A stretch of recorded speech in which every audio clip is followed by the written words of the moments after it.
Have you ever thought about how to become the best version of yourself in relationships? It's something many people wonder about, because deep down, we all want love, respect, and to be truly valued by others. But how do we make that happen? How do we gain real admiration? Not for what we have or what we look like, but for who we really are inside. Think of every relationship as a journey, and you would explore learning more about yourself. You're looking for the hidden treasures within you, your strengths, values, and true self, to share with others. But to do that, you need a map, a clear path that helps you understand yourself, connect with others, and find real love. Today, I'll help you discover your true worth in relationships, using 9 powerful lessons from ancient Stoic philosophy. These aren't just common tips. They're meant to help you grow stronger from within and build deep, meaningful relationships based on respect and self-awareness. So let's begin. Lesson 1. How does Stoicism help you understand your worth in relationships? The Stoics taught us to focus only on what we can control.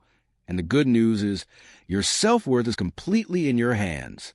It doesn't depend on how many likes you get on social media or whether someone shows interest in you.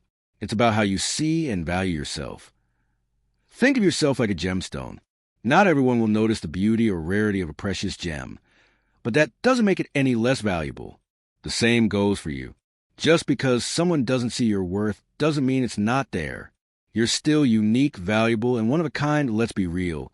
We've all felt rejected or not good enough, especially in today's world where everyone seems to be doing great. But from a Stoic point of view, your value doesn't come from what others think. It comes from how you live your life. Are you kind? Are you honest? Are you staying true to your values?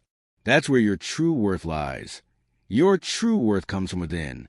The Stoics believed in taking time to reflect on yourself. So pause and think about your qualities, not just the surface level things, but the deeper parts of who you are. When you do that, you'll discover inner strength to end relationships. This means finding confidence in your own value, even if others don't always see it. Remember, understanding your worth isn't something you do just once. It's a lifelong journey. It's a daily practice of reminding yourself that you matter, not because of what others think, but because of the qualities that make you you. Lesson 2. Present yourself with dignity. Now, before you picture a Stoic as some serious, emotionless person from ancient times, let's clear that up. Stoicism isn't about hiding your feelings or acting like you don't care. It's about understanding your emotions and choosing how to respond with wisdom and self-respect. You need to be careful about what deserves your energy, and how you present yourself definitely does. Let's talk about what it really means to show up with dignity in relationships. Have you ever tried really hard to impress someone? Maybe by changing the way you dress, talk, or act just to fit in or get their approval. It's easy to lose sight of who you really are when you do that. But here's the truth. Your self-respect doesn't come from